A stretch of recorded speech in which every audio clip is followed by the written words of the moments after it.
Hi everybody, it's Heligods here with a tutorial today on side-in hovering.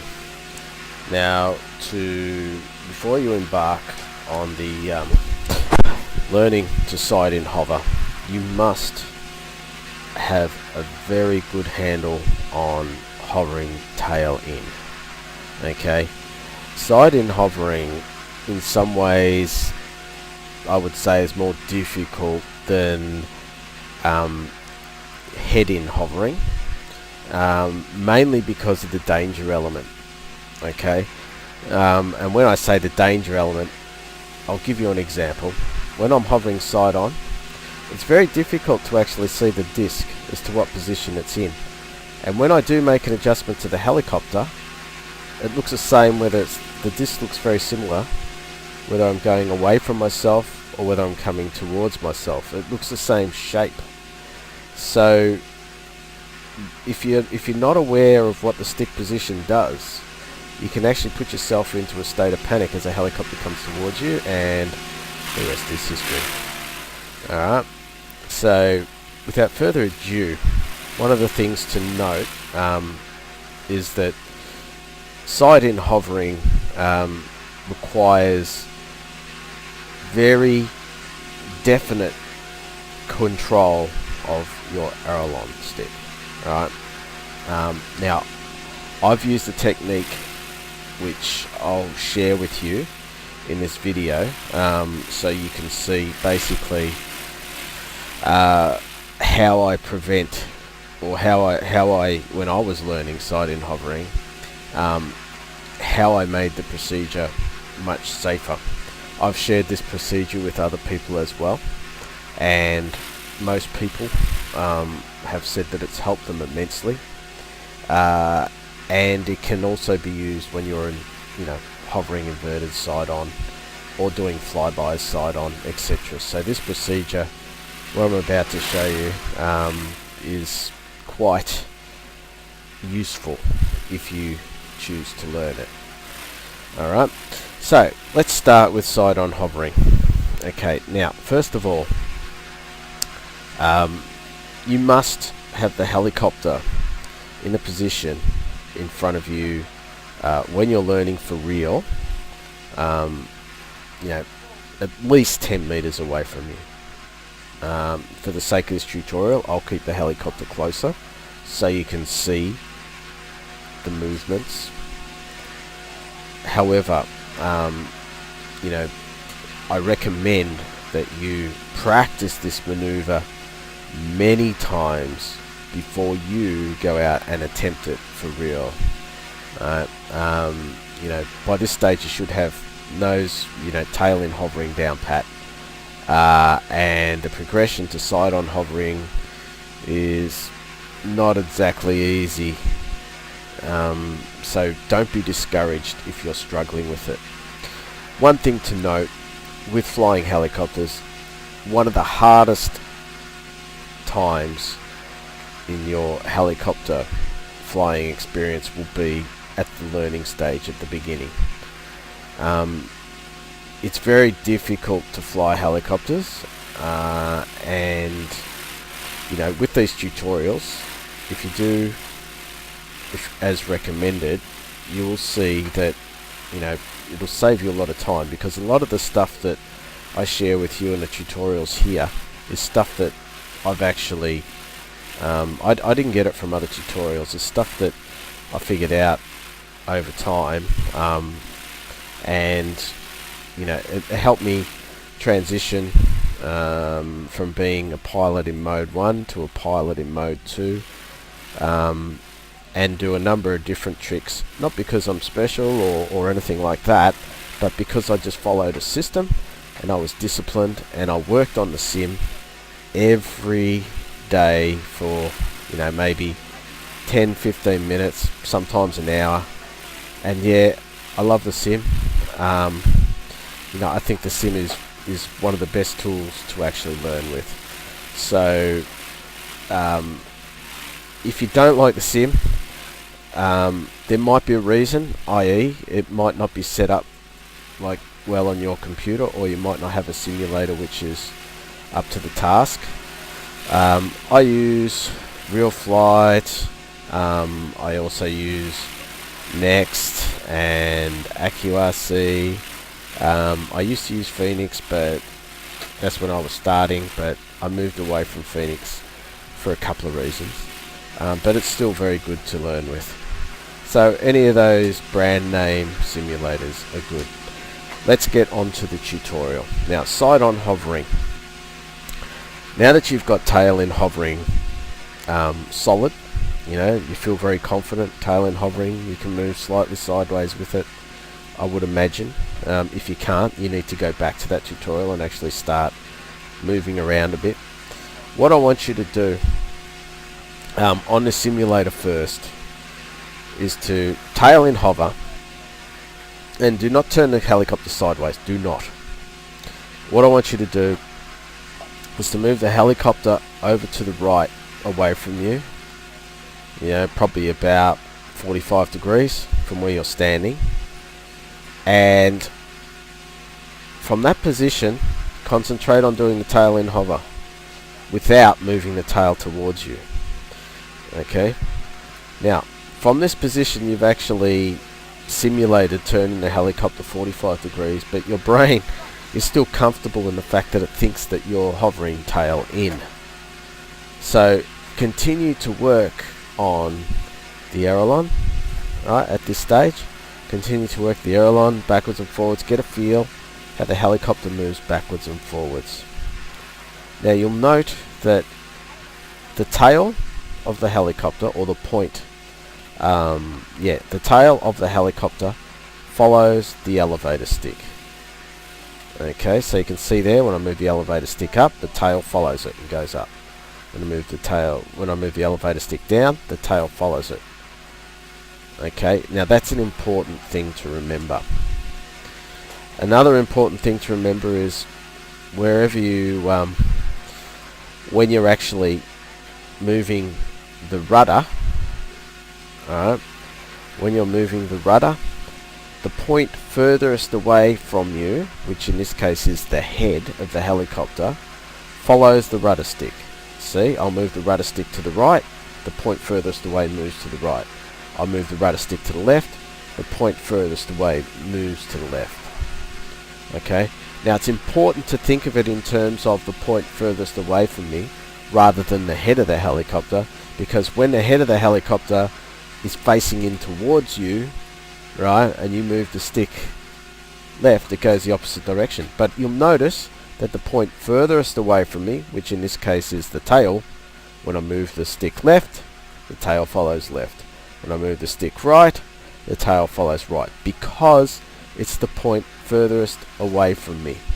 Now that applies only in the upright position. Okay, now without further ado, you need to practice hovering at 45 degrees and do that until you feel very comfortable, right? You need to spend hours on the sim doing this.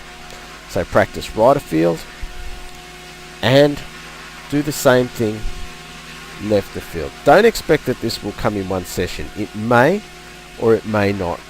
Okay, people learn at different rates, and just because you learn quickly doesn't mean that you become a good pilot. Sometimes I've seen people who learn slower actually do more with the tricks that they've learned. Everyone is different. Okay, so practice hovering at 45s. Now once you've easily got that maneuver down pat, move the helicopter a bit further out, so it's approaching 80 degrees roughly, and then start to control the helicopter using the aileron stick. If you get into trouble, bring the tail towards you, bang, and you're straight back into tail in hovering. Okay, so moving it right of field now, about 80 degrees. Practice the actual side in hovering movement, and do the same left of field.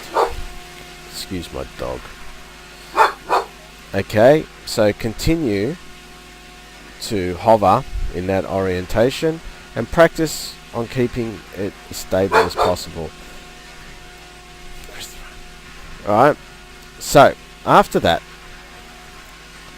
and that will take a little while to do. Once you've got around 80 degrees and you're hovering comfortable, you need to then actually start to turn the helicopter now using the rudder stick. Now remember what I said to you before, the head of the or the point furthest away from you follows the rudder. So hovering directly in front of you, I want you to turn to 45 degrees now. Okay, now turning 45 degrees, that's very similar, almost identical to being 45 degrees away from where you were hovering when you were training. So with the helicopter in front of you, at least 10 meters in front of you, turn the helicopter to 45 degrees and continue just to try and keep the helicopter stable. For real, keep it up high when you're doing this as well. On the sim, keep it as low as possible because it magnifies errors. Okay, now what I want you to do is to actually do the same the other way, 45 the other way. Alright, and then okay, bring it tail in. The battery of the helicopter is going flat, so I'll restart that. So here we go. Right, next part of side-in hovering, and it's coming to the most important part now. Once you've got your 45 degree points in, right, now we're going to go for the full side-in hovering. Okay, now this is very difficult and very daunting for some people. I know it was for me, and a couple of times while learning, I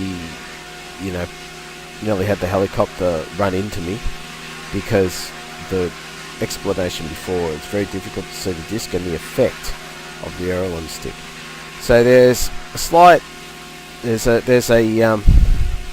memory jogger which I use in order to remember. When moving the aileron stick towards the head of the helicopter, whether it be in any orientation, left or right, the helicopter will come towards you, like so. When we're moving the aileron stick towards the tail of the helicopter, right, the helicopter will move away from you, like so. That applies, as I said before, in both directions. Right, tail away, head towards. And guess what? Later on, when you become more advanced, right, tail away, head towards. So it doesn't matter what orientation you're in, moving the aileron stick towards the tail will push the helicopter away from you. So in order to lock that into my brain, I used the memory jogger and you can make up your own, but this is one that I used. Head towards the head, aileron stick moving towards the head means hello, as you can see here. Aileron stick towards the head means hello. Aileron stick towards the tail means ta-ta. So as I'm practicing on the sim and I'm hovering side on, I shorten that abbreviation to head, hello, tail, ta-ta. Head, hello, tail, ta-ta. Head, hello, tail, ta-ta. And again, if I'm upside down, head, hello, tail, ta-ta. Head, hello, tail, ta-ta. Now it may sound silly, but it's been very effective for me. And you can use that. For example, if you're doing some fast 3D and I'm coming towards me, tail, ta-ta. Did you see that? Right? Because the helicopter was moving very quickly towards me. Now if I go head, right, if I actually move it towards the head, the helicopter will actually kick off in my direction. But if I move it to the tail and I'm flying, see how it pushes back? Alright, now I come back around just to show you. Whereas if I move it to the head, watch what happens. Boom! Okay, so when learning, you'll always know that if you're doing a maneuver and you're keying off from the tail, it's always going to push away from you. Whereas if you're doing maneuver and you push towards the head, it will come towards you. Okay? So, again, just to recap, when learning to hover, you need to first start to go left of field and right of field and practice stability. Once you've achieved that, extend the actual distance of which you're hovering outwards, which simulates a greater angle. Once you're comfortable with that, you bring the helicopter in, and then you do 45s, right? So then you'll hover at 45, and once you're comfortable hovering at 45, you'll then keep the helicopter side on, right? And notice how I'm always correcting here. I'm doing that on purpose. I'm not keeping it dead still on purpose. You know, if you want to keep it dead still, you just tiny movements. Right, so remember, most importantly, oops, the helicopter's too close to me, tail, ta-da. Right, so that could potentially save you a lot of pain. Okay, so I hope you've gained some valuable tips from this tutorial. It's a very important tutorial and the prerequisite prior to doing head-in hovering. Thank you very much. Visit our forum Heligods if you have any questions, and yeah, continue to fly and enjoy RC helicopters as I do. Thanks for now. Bye.